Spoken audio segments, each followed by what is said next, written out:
Haven't done these in a while. See if anyone remembers and cares to join. The anime streams, the anime videos I was putting up, not even like a tenth as popular as the video game ones. I think our demographic has been very set.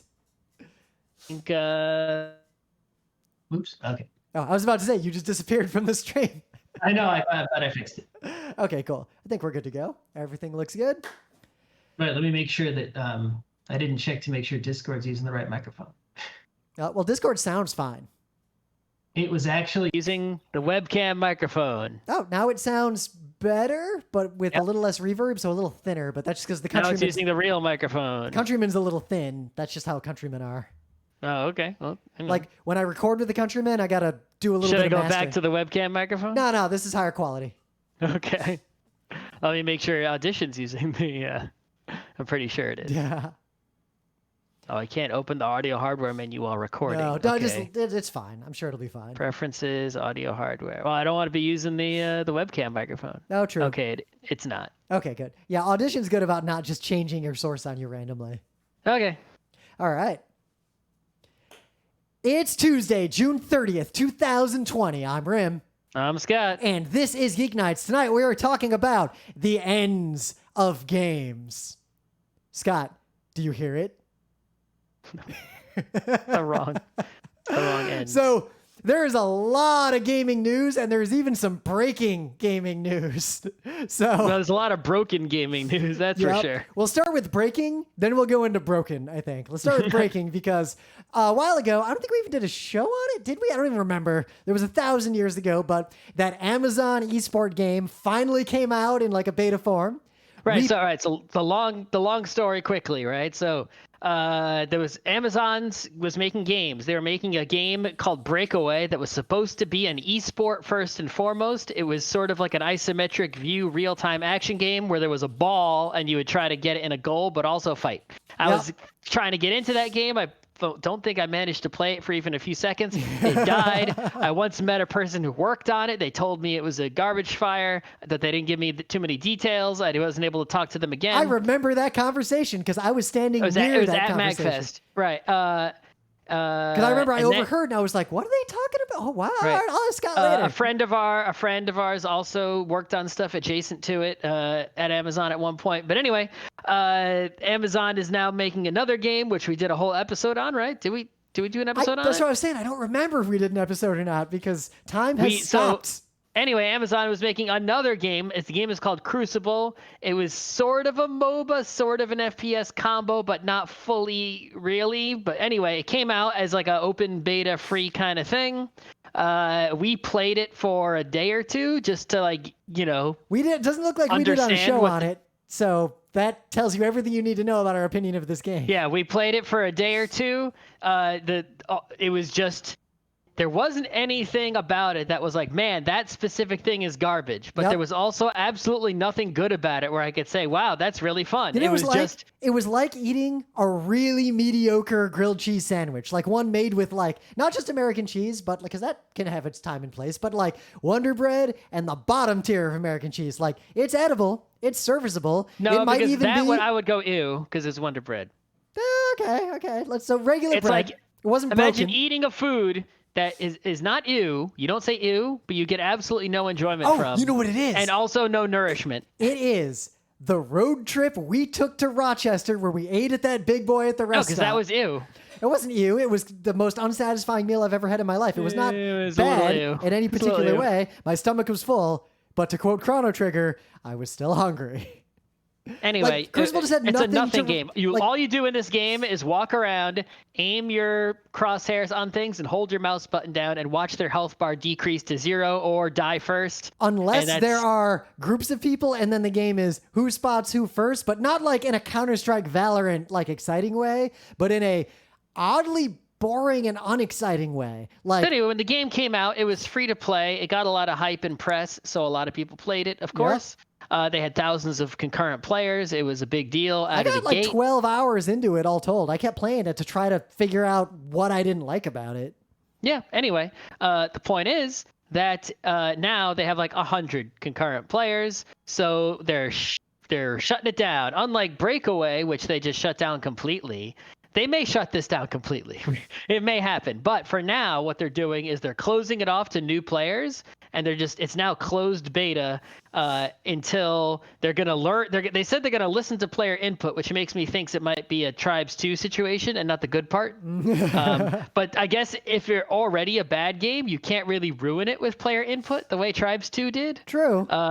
But I guess Counter-Strike didn't listen to player input, and it only got more popular. The point is, they're going to heavily rework the game because no one's playing it. But here's the trouble I have with this game. So it doesn't matter what their business model is, no one's playing this game. The reason we didn't review it was specifically that I didn't have any, one flaw to point out. Like Scott pointed out, it was just a very, unsatisfying experience for a variety of reasons. But, I couldn't come up with a half hour worth of things to say about it. But it's the video game. Okay. But It was just a worse Risk of Rain with this unfun. Well, Risk of Rain 1 component. is good. Risk of Rain 2 is more like this. Yeah. Right. But imagine Risk of Rain 2 where there's other people just sharing the map with you, and one of the two teams just gets wiped randomly based on who hit secondary attack earlier when the two groups met. That's the kind of game it was. But what I also noticed was that everyone I talked to who played it also had this completely gray, blank opinion of the game, and I didn't see anyone talking about it online, at all, in any of my circles. The press talked about it because it's Amazon. It had a lot of money behind it. It had a lot of push. But no human being I know who plays games, who is not a journalist paid to play games, said one word about this game. Even people I know who I saw were playing it. All right, well, the Crucible, don't bother with it if you haven't already, and if you have already, don't bother continuing. Yep, and I guess I don't think you need to be told that because no one's playing. Just the fact that we're so desperate to have shows, and we didn't even bother to review a game that I put 12 hours into. We're not desperate for Tuesday shows. True. So now let's talk about broken in games. We're not going to get through an exhaustive list here, but tabletop in particular in the gaming world has had a lot of issues with harassment and racism, as I'm sure you all know. Mm-hmm. And those issues are really getting worse a lot faster than they're getting better right now. Oh, well, I think it's a little snowball effect, right? Mm-hmm. It's some people get canceled here and there, right? A few people are brave and they call out, someone who's guilty or accused of harassment or racism or sexism or discriminatory practices or abuse of some kind, et cetera, et cetera. And, it used to be that people would largely not speak up because doing so would bring great consequences onto you, the speaker, right? The victim would just suffer more if they tried to seek justice. Yep. And also, it's okay, well, I'm willing to suffer more as long as I get the justice. You wouldn't get the justice. Yep, no one would care. It was a bad deal. But what's happening lately is we're seeing a lot of support for victims, right? More so than before, even though it is still a very, hazardous path to take, right? So I do not blame anyone who does not, is not brave enough or, willing to take, call out their abusers or whatever. Mm-hmm. And likewise, we're starting to see some justice, not the full justice that is necessary, not even close.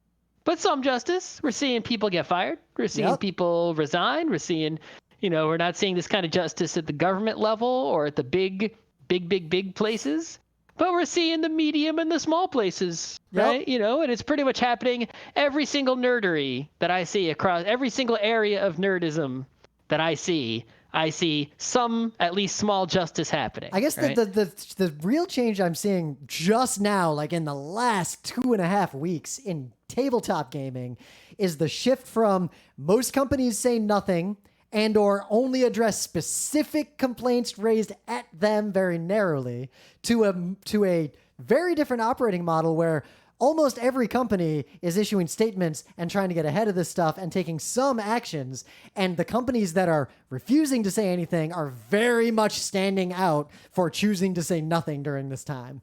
All right. So, we're, because, victims see other people getting some justice, they're more willing to come out. And then that causes other victims to be more willing to come out and so on and so on. So we're finding out who the secret or not so secret shitheads are, if you knew or didn't know. Certain game companies have not issued any statements about anything. Right. And that's very telling. You They've know, and chosen a even side. companies that are making vacuous statements and not taking any action, right? You know, that's still better than not saying anything, because obviously the company that's not saying anything is Yep. it's like it doesn't cost you to anything to say Well, those anything, vacuous right? statements, the reason why I see those as a positive step is that while they are vacuous and they are not even like a billionth of the way toward what we need, they show something that is best illustrated by the advice the last fire marshal I worked with gave me. He said very specifically, I don't actually care if the rooms are overcrowded, as you know, just in the course of like you running your event. What he said is, I walk very slowly down the hallway, and I just want to make sure that if you see me coming, you can hide problems from me until I pass, because that proves that you at least give a little bit of a shit. If you can't even fake it, then you are beyond saving, and I'm going to shut you down. So a company that can't even fake it is way worse than a company that fakes it. Because a company that fakes it sees the profit motive is on the right side of history, not the wrong side, and is trying to be on the right side to avoid consequences. That's not the best motivation, but it's better than nothing. I think it's more than that. It's like saying Black Lives Matter costs you nothing. It's True. like it's like you can just say it all day. It's like, okay, it's just so easy, right? All you gotta do is say 3 words. I mean, right? it costs you shitheads on Twitter screaming at you, but you shouldn't be trying to make money from those people in the first place. But I mean, it's literally just say 3 words. It's like, okay, that doesn't accomplish anything, right? To say the 3 words. The point is that if someone is refusing to do that, that is so easy, right? To make a statement that they might not even believe in, to just lie and just say 3 words. If they're refusing to put forth that minimal effort, right? Like maybe they are racist, and they refuse to say the 3 words. It's like, that must mean, if you're refusing to say those 3 words, right? It must mean that you're racist. So it's just like, oh, well, now we can see who's good and who's bad. Yep. It's like, and it doesn't, just saying it doesn't mean you're automatically good, but it at least means, aha, they're not the stubbornly racist person. They might have to go, but they don't have to go first.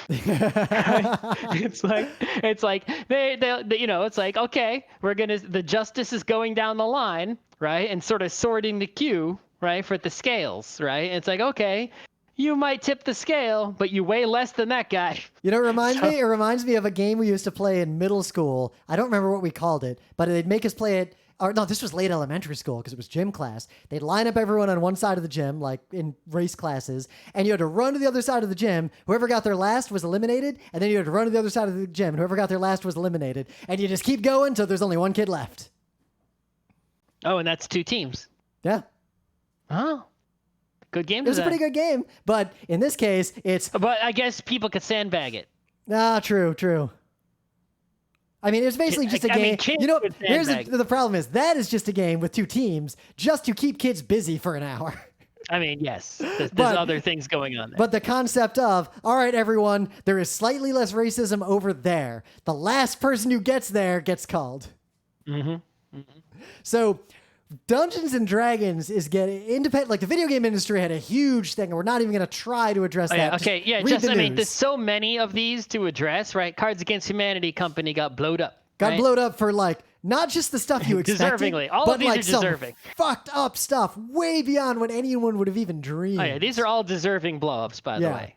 Even freaking Bon Appetit, magazine getting blowed up, right? Dungeons and Dragons getting blowed up. Dungeons and Dragons is getting attacked from like 5 100% justified angles. Oh yeah. Right now. Who else is taking heat right now? I can't even keep track. There's so many. The only thing that made me a little bit happy was that as the names of specific abusers just were paraded around Twitter, none of them are people I know, respect, or work with so far. I've been very careful to check that list. Some tabletop war game companies are good and some are not. Yep. I mean, it's like there's a stereotype that the kind of people who play those games are old bearded white guys who, are old bearded white guys. And not say that every old bearded white guy is racist, because I will one day be one. But we're not going to go deep into this thread right now. This is like a topic you do a whole show on. But basically, in that world, war games are interesting because depending on where you look at that discourse, you see very different people having very different conversations. Yep. The point is, whatever game companies you are patronizing, right? You are going to want to take a look at, the Twitters, do a little searching, and figure out if they're on the shit list or not, right? Yep. Because the shit list is evolving rapidly. I just say growing rapidly, not evolving. I don't see anyone coming off. Yep. I just There see- are no like, oh, it turns out that wasn't true. Pretty much all true because I think I've never seen one of those ever. So yeah. So in some other news, there's a game that's now there's a date for it. The date is July 7th, which is real soon. It's called Superliminal, and it's basically this like hyper non-Euclidean puzzle game. And I didn't realize it was going to come out on the Switch. Yeah, well, it's gonna come on PC too, right? Yeah, but So it's the FPS. Why would I buy it on Switch?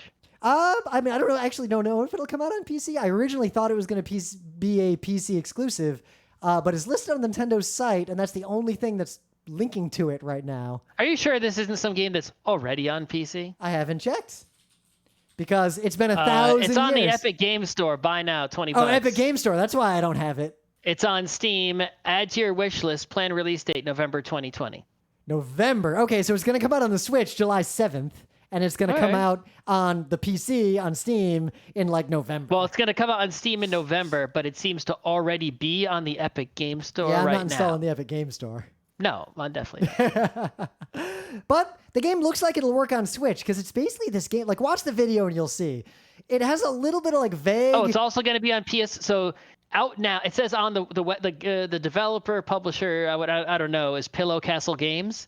So it says on their website, out now, Epic Game Store, coming soon, Switch, PS4, Xbox, later, Steam. I'll wait for Steam if I play all. I might just get it on Switch because the game, I feel like the Switch form factor and like looking around might be good because the game. I don't like to play FPS with two joysticks. It feels like it has a little bit of that, like the game you linked me to, Antechamber. Like here's a non-Euclidean place to have puzzles. There are quite a few games of the FPS puzzle platformer genre where things are like crazy and don't make sense because that's the kind of world you can make in a video game like land, the Stanley right? Parable. You make 9 right turns and you are not like you are in a place you should not physically be able to be. Right. Well, I mean, Portal sort of was the one that started that whole, FPS puzzle platform thing. I saw a lot of indie games in the Indie Mega Booth that did this in the past. Yes, but they were always saying toy is that- experiences, very tiny. Right. Is that after Portal, there was an explosion of sort of indie games taking that FPS puzzle platform model and just pushing it way further. Yeah. But they pushed it into a place that, I don't think is very accessible to most people because it's like it messes with you. Like, Yep. I think anything harder than Portal is just gonna be like a lot of people are just gonna be like barf or something. Right? It's like, what is going on here? I tried a VR experience that was here's a non-Euclidean space, and it made me extremely disoriented in a weird way really quick. Right, but yeah, Superliminal is one of those, and it seems to be it might be the second most polished one I've ever seen Because after it looks Portal. like graphic-wise, it looks about as good as the Stanley Parable. Yeah, most of the ones that I've seen are very, indie. And the mechanics are things like you see the person like pick up an object and then like hold it so it's close to their eyes and then let go of it, and now it's massive because they changed the perspective. Like it's that kind of nonsense. Yeah, it's like it's sort of like reach up and pick the moon out of the sky kind of situation where, the objects, the true size of the object, looks further or closer, because that's how we perceive the sizes, the distance of things is based on their size, right? And also based on logic. And the game sort of just, you can tell in the trailer of the game that it turns that on its head, right? A small object that you think is far away is actually a close object. Object that you think is small and close is actually far away and large. Right? And the reason I'm like talking about this, even though I have not played it, is that I've seen a lot of trailers for games like this before. This is the first one where I watched the trailer and I thought, wow, I get it. And that looks really fun. Kind of like Baba Is You. I saw a little bit of gameplay and I was like, ooh, that's a game for me. Oh yeah, the only negative thing I think I can say about it is it seems a little escape roomy. But I mean, Portal's escape roomy, so Portal is basically just a big Portal escape is literally room. escape room. It's only every room has the same key. And I'll have the key from the start. In some other minor news, there's a game we talked about a long time ago called Natural Selection. I love that game. I mean, it started as a Half-Life 1 mod that was, it was an RTS plus FPS, a dream that has not come true in any other game since, right? Where one person is the commander building the base and everyone else is the soldiers. and it was also an asymmetric Marines versus Aliens game. So it's basically natural selection. Since we played the Half-Life 1 mod when it came out in the early 2000s, it was like a dream game, doing things that no other game has done before or since. Yep. And it sort of died. And Natural they made Selection 2 came out. They made NS2. The company that made NS2 went on to make other games. They made the C game? What's it Unknown called? Worlds Entertainment is the publisher and the developer. They Right, basically said, why don't we make an underwater FPS engine specifically for NS2? And then they said, we should make other games to make money to fund NS2. Yeah, what was Obviously, the other game I'm skipping they a made? lot. Yeah.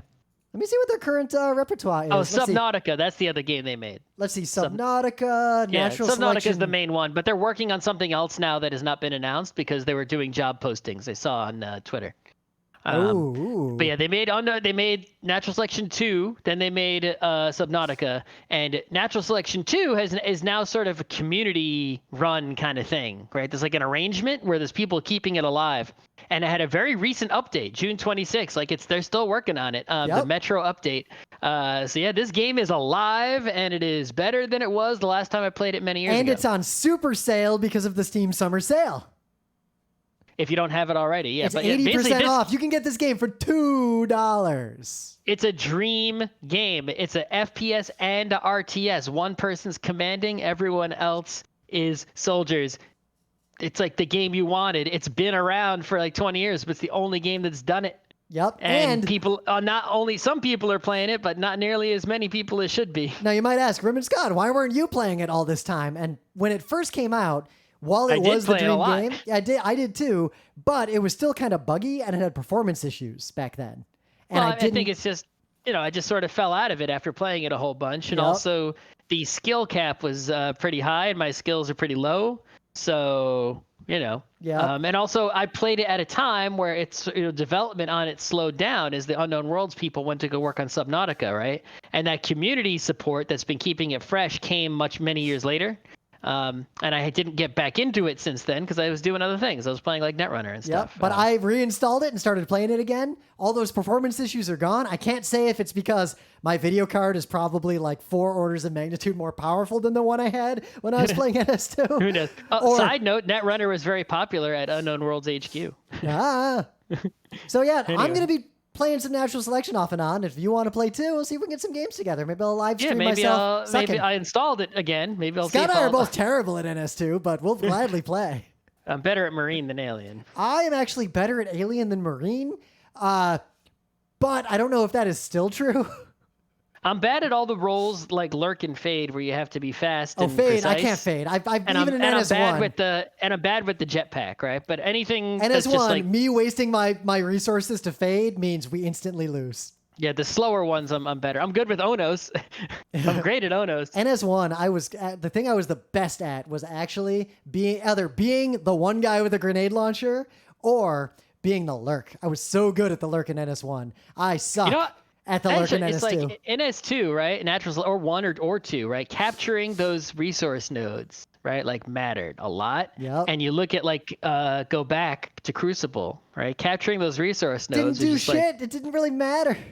Right. I think what it is all these games, these FPSs where they want the players to capture nodes, right? And you just get these sort of points. It's like NS2, those points are literal currency you spend like a board game, right? Yep. And I think that gives the economy is real tight. Like NS1 even, I remember we'd be playing and the commander would be like, "Oh shit, they're taking down the RT in the cafeteria. Fucking get your asses over there right now or I'm going to quit," and we lose.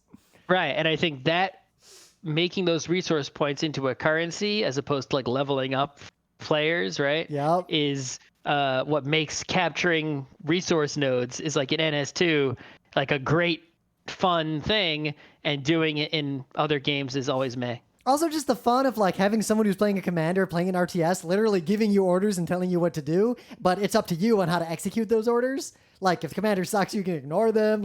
There's a lot of fun dynamics that just don't exist in most other games. Yep. Anyway. All right. Think we'll move on. Leave a little space here. We actually got a bunch of people watching the stream. So yeah, this won't be part of the show, but we're streaming again. We fixed our pipeline. We fixed our sync issues. Everyone seems happy with it. So we'll keep this up. All right. Things of the day. But anyway, things of the day. What do you got? Well, I know what you got. It's really good. So Yeah. So back in a long time ago, like in the 50s, 60s, right? There was a man named Baba Sai. I don't know how to pronounce his name. I'm sorry. It was a man from Senegal, right? In Dakar, right? You probably heard of Dakar. So they have the Dakar Rally. It's basically on the left side of Africa, on the top, where the big bubble part. Dakar is like this little thing that sticks out of the desert, like on the very left side of Africa. It sticks out of Senegal, and that's like the main best city of Senegal is Dakar, right? It's like where all the good stuff is.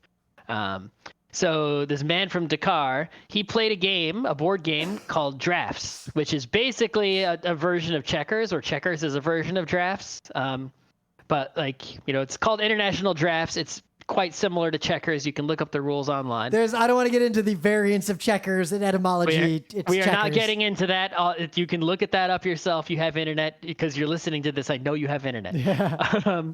So we're only available on the internet. And in 1959, supposedly a French drafts player went to Dakar, met Bavasi, right, and played, and supposedly got destroyed at drafts. And said, "Oh shit, you're way good at this," and brought Bavasai, I'll stick with C, I don't know, back to Europe, right, to play. And in 1962, right, Baba played against 150 players simultaneously. This video of this, it really happened. This video is so good. 150 drafts players lined up at their own boards, right? So you could imagine 150 checkers players with a checkers board in front of them. And Baba would walk around the room taking his turn one board at a time. And then he would have to take 149 turns before he got back to your board. So you had all that time to think about your turn. Yep. And he would come and look at your board for like a second and take his turn. Like most of these boards, he doesn't even stop walking.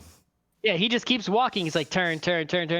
And you sit there and think. He takes 149 turns, and then you take your turn, and then he takes his turn, and then he passes on. And some of the people sitting in that room, right, not all of them, but some of them were like champions of this game, right? So it'd be like, imagine me going around chess tables, right? And like, what's his name? Max is there, right? At one of the tables. It's like, I didn't know he was a champion or anything, but he was just one of the people amongst all the others. Anyway, Baba beat all of them. Every single one. He went on to win the French championship, right? The next year. There were apparently, it was disputed, but apparently they later on declared him the victor. But anyway, there's not a lot of champions in board gaming other than like chess and This Go. guy is a true greatest of all time. Right. If you're talking about board games, like there's no famous Monopoly champion. There's no famous diplomacy champion. I mean, there are champions of those games because they do have competitive scenes. Even the Scrabble champions, which have a very organized competitive scene, are not famous. Can anyone listening to this name a Scrabble world champion without looking it up, right? You can probably only name champions of chess and Go, I imagine, right? Board game wise, even though other games, Magic you can name. So here you go. My man Bava is probably one of the greatest, if he had been alive at a time when different board games were played. Right. I can imagine this guy walking up and down the row of a bunch of games like Tickets to Euphrates, just be like boop boop boop boop boop boop. boop. Or if he had played chess or Go, which did exist at the time. Yeah. Right. It's just he happened to play drafts. But yeah, true board game champions are few and far between and hard to come by. So whenever you find out about one, right, they should be celebrated and revered. I think we need like a competitive board game Hall of Fame if one doesn't exist. Why don't we just make it? Declare it that we're the ones who run it.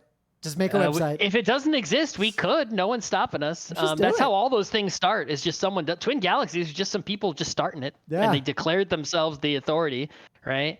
So we could do that. And if we did, boom. All we have to do is make a website. First class inductee guaranteed. We make a website. We make a board that votes, and that's it. We just start inducting people. Sure. We need a trophy. And we need a building, and we need to put plaques in the building. Oh, we can start with a purely virtual one. You have to write those little museum context things next to each person, right, to tell their story. And then we need to collect we need a curator who can get artifacts His Bavasi's draft table, right? His drafts board, his pieces, right? Anyway. So, if you're not familiar with APX, Accessible Player Experiences, this website is actually really, really in-depth. Like, you should check this out, even if you're not a game designer. But basically, it is a deep exploration of the most important design patterns for designing accessible games. Video games, tabletop games, anything. How do you make games accessible to different kinds of audiences? And the best part about this site is that it gives practical examples and specific advice on very, very nuanced things like precision or flexible text entry or like having second channels of communication. I don't want to even do this site a disservice by explaining any of these in detail. You should just check this out. But it also addresses a lot of the weird and often spurious arguments that a lot of game designers like to make against accessibility for usually stupid reasons. But it makes it very clear that these are design patterns that can expand the audience that can access a game. I'm even going to quote this website because it's very, they say it so well. Providing access to your games and adapting the challenge changes your game. But we're not saying you should limit or water down the experience your game offers. If you want your game to offer the edge-of-the-seat tension of stalking a wild animal through the forest, then that's the player experience you should be aiming for. What APX offers is a way to think about whether you could provide that experience to players who have different types of disabilities. So, like, if you're saying, oh, my game requires you to hear, like it's a sound thing, fine, sure, you can make that choice. But are there other design patterns you can implement in your game to make it more accessible to all the other areas of disability, all the other types of players, or all the other places that aren't specifically depending upon the specific game vision you have? This website is actually, like, should be one of your first go-to resources if you're designing a game. And I feel like a lot of people, and this is true of just all products in general, is that people who make products tend to think of, if they do think of accessibility at all, right? They often think of it last. Like, okay, we've made our website. Let's get someone to try it out and tell us if it's accessible. Let's get some accessibility consultants and edit the website to make it accessible and fix it up. It's like, no. You got to do that shit from the start. Otherwise, by the time the accessibility people show up to look at your finished product, right, they're going to be like, oh, you got to like overhaul all this shit. And you're like, fuck. Yep. Right? Even if you mean well and you're going to do it. So you should, if you're going to be making games and you want them to be accessible, you should be, reading the relevant things here in advance of starting on any UX type components. Like your game rules don't really have any accessibility, right? They might, I guess it's possible, but usually that you can start just making game rules without, worrying about the accessibility too hard. It's mostly once you get into the interface of the game, right? How are people interacting with the rules? Yep. As soon as you start with that, like you're going to make a game board, it's like, okay, I've imagined this game. Oh, now I'm making a board for the game. Oh, now you got to think about accessibility because you're making an interface component. But like, here's an example of how deep these go. If you click on any one of these patterns, it gives you a really detailed explanation with like 5 or 6 examples from real games of implementations of those patterns to a depth that like you can just crib from this website and probably design a good game irrespective of the accessibility that you're adding. Right. The point is, there's no excuse. You can't be like, oh, I didn't know. Well, here's a free website that told you, jackass. Yeah, the I didn't know excuse applies to like advanced edge cases. This stuff should be like game design 101. Yeah, and especially if you're making a game with any kind of budget, right? You're zero excuse for not, fully complying with pretty much everything on here. Yeah. Or at least if your game is weird and like not every game can accommodate every one of these, but you should at least have looked at every one of these and at least had the conversation of, could we apply this to our game or not? Like, does this work or not? And apply as many as you can. All right. In the meta moment, it's been 1,000 years since the last time we streamed Geek Nights. It's been a month since the last time we did a show. This feels like it's going to be a really long year, and the only conventions we'll be attending are online conventions. That's pretty much it, yep. There is a book club book, which is The Tale of Genji, the first novel in all of human history, and I haven't read one page of it since I have last been on the New York subway, which was probably February or March. Yep, the illusion... And it's already July tomorrow, when you're probably listening to this. Both of us are very lucky in that we have jobs we can work from home. But what that means is that, on one hand, I feel like I have all this free time because I don't have to commute and I can't go anywhere. So I should be getting a lot more done in my free time and I am getting a lot more sleeping done. I'm also getting a lot more sleeping. But the reality is, still working 8 hours a day. I don't actually have more free time. My commute was only like 5 to 10 minutes anyway. Well, so this whole Geek Nights thing takes a lot of time. Maybe we should stop doing this bullshit. Geek Nights takes a lot more time to make remotely than it does in person. Indeed. That is not a lie. And also, there are things that we want to do that would be so hard to do not in person. That's why we're not working on them. There's things I want to work on with Scott. We really just can't work on them unless we get together physically and set up some cameras, and that's not going to fly anytime soon. So Nope. So yeah, otherwise, my best advice to you, join our Discord, join our forum, follow Scott and me on YouTube, and we're going to try to increasingly do projects that we can make progress on that do not require us to share spit air with each other for the foreseeable future. Mm-hmm. So yeah, this we've done this before. This is a panel idea we're working on. Scott's done a lot of work writing this one. We kind of take turns. All right. So I've been writing this panel for well, I actually only spent maybe a couple days on it, but there were long gaps between those couple days. But I wanted to make a panel because it's a topic that just kept coming up all the time about game endings. And the problem is I can't think of a name for the panel because people if we call it game endings, yeah, they're like, oh, you mean like the end of Final Fantasy IV? If or you the end of Mega Man, or it's like video games that are single player have like these endings, right? Yep. You get to the end of the game, and after you beat the square boss, there's like an ending. If and we call people it think something I'm talking like about that. If we call it like the end of games, people might think we're talking about like future post scarcity, like weird nonsense. I could see right, that. But no, I'm talking about ending conditions in ortho games, right? So, when does football end? When the clock runs out. Yep. When does Monopoly end? When everyone's bankrupt except one person. When does an 18xx game end? Well, when the bank runs out of money at the end of that operating round or whatever. Yep. And we've talked about this as part of a lot of our other lectures in the past, like our ones on Take Your Damn Turn, like how to make games go faster. In designing game rules, we talked about this at length. In how to win at games, we talk a lot about ending conditions. Right. It's something that comes up frequently as a portion of other panels, and I was like, hey, I could just do a whole panel and zoom in to just that one topic.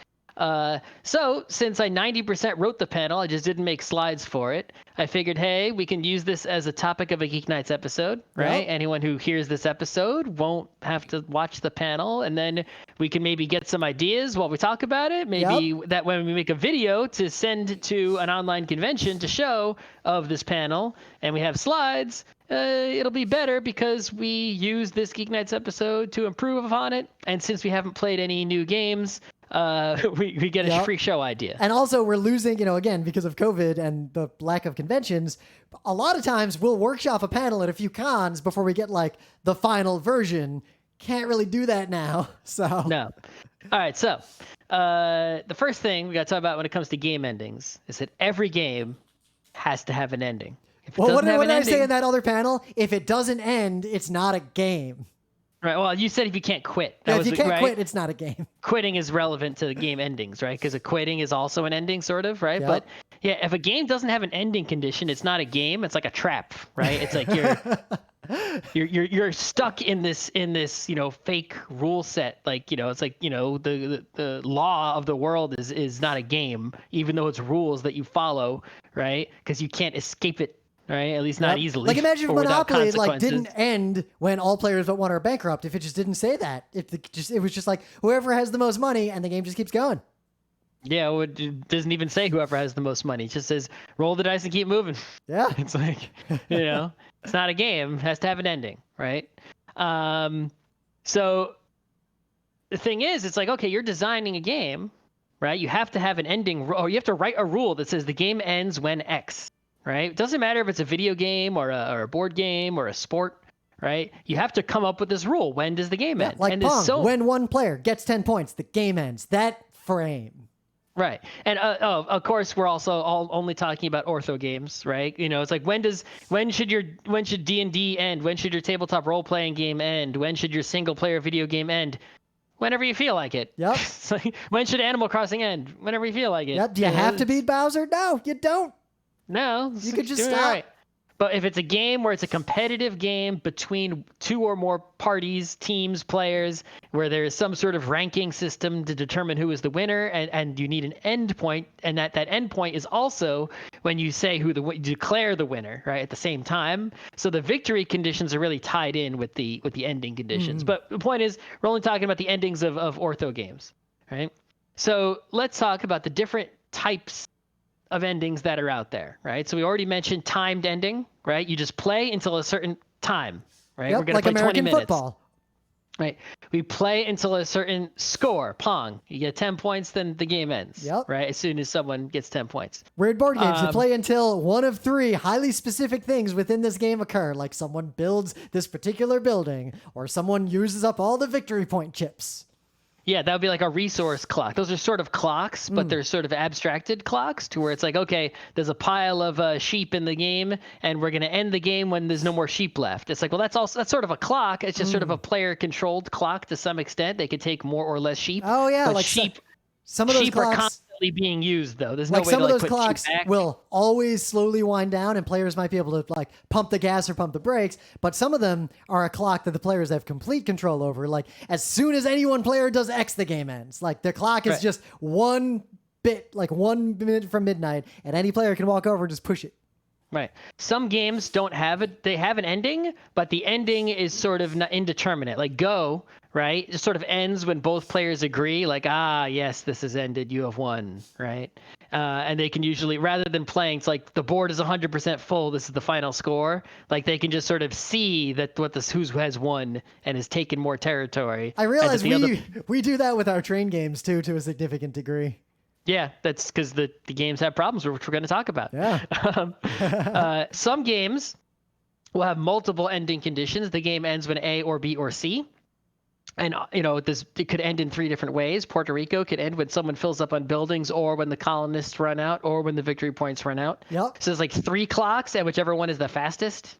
Now, I found Right? usually in those cases, one of the clocks is the clock that runs out first 90% of the time. Like very rarely do they run out in equal proportion. But there are other games. I'm just talking about the idea of several clocks. I'm just using Puerto Rico as an example. There's no point in exploring Puerto Rico itself, right? It's not relevant. So there are some games that have multiple conditions where one of the conditions is like the main condition. Like say Root. In Root, you're trying to get X victory points. Is it 30, I think? I forget how many. Some number of victory points when you win Root. But there's a secret escape hatch, Dominance, right? It's like the game ends when someone gets this many points, or it ends when this other thing. There's a secret way to end the game on the side, right? Some games combine multiple things together, right? So for example, boxing, right? You could end the game when there's after a certain number of rounds that have been agreed to beforehand, or when someone gets knocked the fuck out, right? 2 different ways for a boxing match to end. Counter-Strike, you can end when you kill the entire other team, knock the fuck out, or the bomb goes off, right? Mm-hmm. Two different ways to end. Another thing is there's player elimination endings, right? So some games that have player elimination, the game doesn't end for everyone at the same time. It ends for one or more players at a time, and eventually only one player or team remains, and then they win. I guess there are games that are just eliminate players until only one is left. Yes, there are. And those are all the game endings I could think of. So if anyone thinks of any that don't fit into one of those categories, right, let me know. Because, pretty much every game I could think of, since those categories are kind of broad, right, every game pretty much falls into one of those. I feel like right? one aspect of this panel, like in the last third, could be picking up several specific games and exploring them using this terminology. Yeah, but it's like, you think of like, oh, well, that game's different. It's like, no, that's a resource clock, right? Yep. Oh, that game's different. No, that's an escape hatch on the side, right? Yep. Well, kind of like how when we talk about like the end of games in terms of like what determines winning once all players are grandmaster superstars, and all games are either random, arbitrary, or solved. Like same thing. No game does not fit into one of those 3 categories, and arguably 2 of those categories are the same. Mm-hmm. So those are all the ways a game can end that we could think of, right? So you're designing a game, and you have to write this ending rules for your game that you're designing. Which one of those do you pick? How are we going to somehow objectively determine what is the best ending for your game. We don't want the game to be too short. If the game is too short, it'll be an unsatisfying experience. I didn't get to play with all the toys in the game, right? Imagine playing like Magic the Gathering and you only have one, they decided you have 20 hit points in Magic the Gathering, right? Imagine if Magic the Gathering had 2 life. It'd be like lightning bolt. It's like, I had a whole deck of cards I didn't even get to play with. That's not fun, right? Or if you the big creature that I want to build at the end, I never get it out. No game will ever go on long enough for me to use that creature. Right. If you give everyone 50 health, it's like, okay, well now no one dies from health. Everyone dies from running out of deck, right? Because the game goes so long. Or then players start coming in with, here's my 400 card deck. Let's go. Right. And that's also another example of a game with multiple ending conditions and victory conditions, right? Where deck or life or poison or whatever, right? As a kid, this is an aside, I was obsessed with winning Magic games, like when I was deep into Magic, by anything other than hit points. I really wanted to win with poison or deck run out to the point that I tried to force it to the exclusion of everything else. Right. So how are we going to determine what makes a good game ending and what makes a bad game ending, right? Okay, so the first thing that makes a bad game ending, and I think this is pretty much, this bad thing is like the worst bad thing, which is pretty much the primary motivation for this panel, right? Is this one bad thing, which is when the victory condition occurs before the ending condition. Right. So we have already figured out who has won the game, right? It has already been pretty much determined, yet the ending rules for the game are such that the game is not over. And thus we are forced into what is known as garbage time, which is where players, one or more players, must continue to play the game because it's not over or they're not eliminated. But we already know who has won this game. There is no reason for us to keep playing. Why are we doing this? Right. Obviously, the most number one culprit is Monopoly, that everyone knows. Yep. Even non-nerds know that Monopoly is over before it's over, and they just stop playing. Yep. And but this applies to a lot more games than people realize. It applies to so many freaking games. I think a lot of players, honestly, never fully understand a lot of the games they play enough to recognize when this is happening. Well, that is a thing that absolutely happens, is that people do not realize the game is over even though it's over, right? Which is actually, that helps the game, right? Even though through no fault of the game's own. Oh yeah, like Age of Steam, like you can be losing that game but not notice because the mechanics of the game are fun enough to kind of just keep futzing with them. Right. If players don't notice that the game is over when it's not over, they won't be upset. But if you do notice that it's over when it's not over, then it's not fun to play anymore because you're like, why am I doing this? I only have so much time in my life. Why am I spending it doing this BS? I mean, I remember you and I got to the point playing Puerto Rico. We'd be like 4 rounds in and be like, well, Alex won. Let's just start over. Let's just stop right here. Yep. Also, sometimes even though a game may not have a winner already determined, right? They will have a loser, right? So this happens in games with more than 2 players only, right? That's an avenue to get politics in. Right, you got 4-player game, right? And one of the turn 3, one of the players is doing so badly they can't win. Well, like a train game we played a little while ago, where I just made a really big mistake early on, and I was just done. There's literally nothing I could do to catch up. Right. So it's like if you don't eliminate that player, you could end the game too, right? And declare a winner. But if you don't eliminate that player, then that player is now a spoiler that is going to mess with the rest of the game, even though the other players have a reason to continue playing. So you should eliminate them or, end the game. Either it becomes political, that player can choose the winner, or the game changes and it becomes, how do the other players exploit the losing player? Right. Now that's all that stuff is well and good in a non-competitive storytelling game, right? But we're talking about ortho games where we care about winning and losing, and that sort of thing would be undesirable, right? It would also be and it's funny because usually we talk about the opposed motivations of spectators versus participants, right? But actually when it comes to game endings, what benefits spectators is pretty much in perfect alignment with what benefits players. Because imagine like you're watching a football game where one team's up 70-0. You turn it off, you change the channel.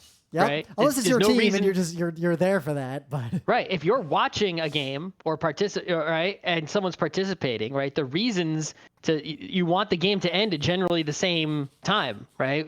When victory has been determined. Close games are exciting. They keep you there. They keep you there for extra innings, right? You want to keep watching that close tied baseball game into extra innings, right? So you know what? Spectator and the player, right? Even though, until they get tired. A listener, Avi, just said something very interesting that I'm thinking about now, because I just said, like, oh, when you're up by 70 points, like, oh, you turn off the game. But the reality is, if I'm watching the Rangers and Z-Bad's gotten 5 goals and the game's over, but there's 2 more periods, I'm actually more invested, because now it's just like, I get to watch this pounding. And what this listener just said was, and I quote, "My cousin said she likes that Monopoly has so much garbage time because it lets her celebrate her victory. She's the one who won, and she gets to sit there forcing everyone to deal with the fact that she won until they either quit." I'm sorry that your cousin is a sociopath. But I, as a spectator watching a sport, I would that Newman game, the hockey game we talk about, where RIT won 24-0. Would we leave in the second period when they were only up 14-0? There were special circumstances outside the game of us berating the other team that made it enjoyable. If you were there alone, but how in is the that arena, any less bad? Or if you were alone in the arena watching that, you would have left earlier. I don't know. I feel like there's something to explore here. Anyway, the point is when the end of the game comes too far after the victory has already been determined, it's very unsatisfying in most cases. True. Like the Super Bowl is actually a perfect example there. If the Super Bowl is determined in the first half, I just don't even watch the second half. But if it's a blowout toward the end and there's only a few minutes left, that's a totally different situation. So ideally, you want some alignment between the victory condition and the ending condition, right? Such that, Pong is in tennis, they're perfect, right? It's like it's 9-1. Well, the other person can still win. They can score 9 in a row. Yeah. Right? And watch some pro tennis. Stuff Game like that ends happens immediately. all the time. I think, the last time I saw tennis, I was in like a Verizon store while I was with someone who was buying a new phone. And I think it was US Open was on maybe a year or 2 ago. I don't remember. I think last year. Whatever. And 1,000 years ago. I think it might have been like exactly a year ago. Anyway, the point is Federer was on TV and I saw he had match point. He didn't win. Yeah. I remember that very specifically. So that's one thing. Another thing you want to avoid, right? That can be bad is, let me look at what I wrote here. Yep. Yeah, see, this is why we spend some effort on these panels before we finish them.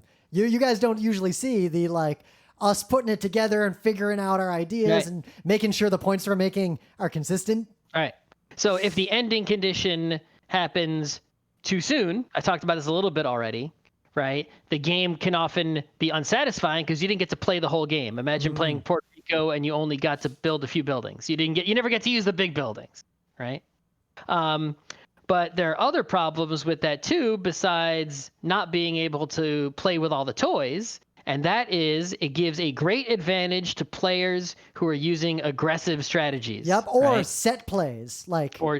Like so if you know Fool's Mate. This game ends very, very quickly, right? There's a way to end it after 2 turns, right? So there's a thing I can do to score as many points as I can in 2 turns.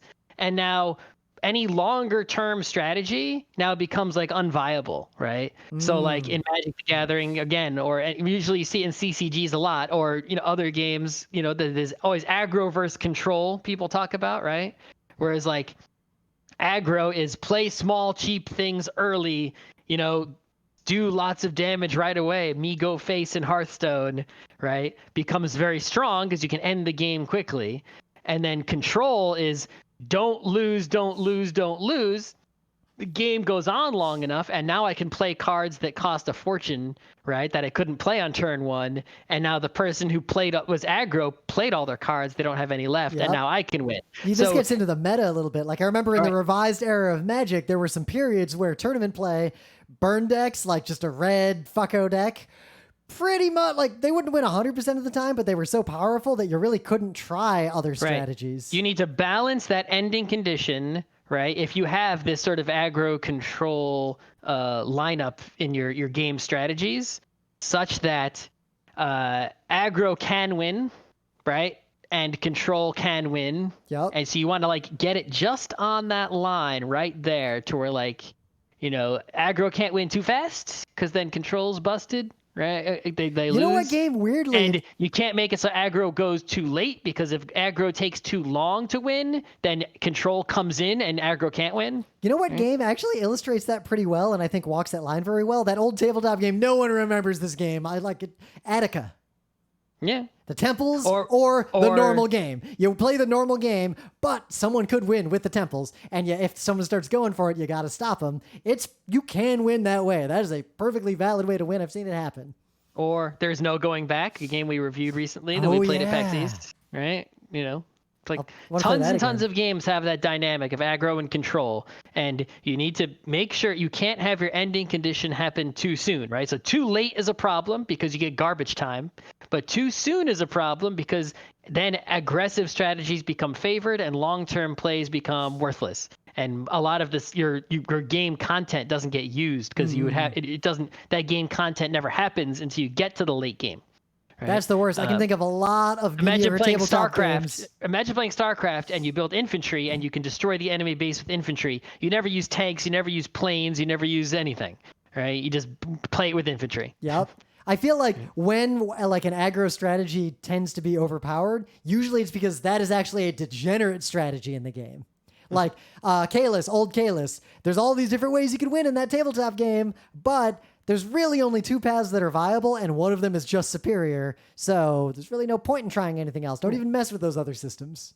All right, so here's what you do. You want to figure out the perfect ending method for your game, right? So there's a way we can do this mathematically, is to make a chart. And on the chart, we're going to graph time on the x-axis, and on the y-axis, we're going to do % chance to win, and we're going to draw a line for each participant, right?